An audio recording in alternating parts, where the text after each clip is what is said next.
Welcome to Pindar Poetry. We hope you learned something new. You start by confirming two essentials: battery and protection. Charge the watch fully, then verify its waterproof rating so salt spray won't harm it.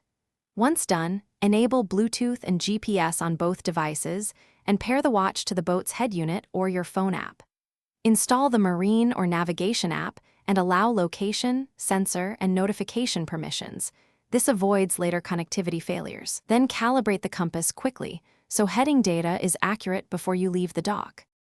You now configure navigation and sensors so the watch becomes your cockpit co-pilot. Start by switching to sailing or marine mode and set GPS update rate to 1HC or 5HC if the device supports it. This improves positional accuracy. Load offline charts and sync waypoints. Mark your start, hazards, and destinations on the watch.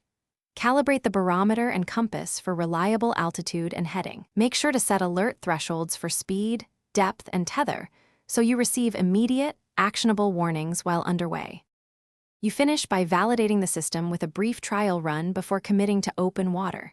Test real-time tracks, confirm autopilot handoff if applicable, and compare depth and speed against the boat's instruments.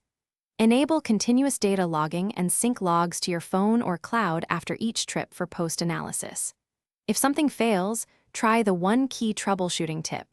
Reboot the watch, repair Bluetooth to the head unit, and clear the app cache. This resolves most connection and data drop issues quickly. Thanks for watching.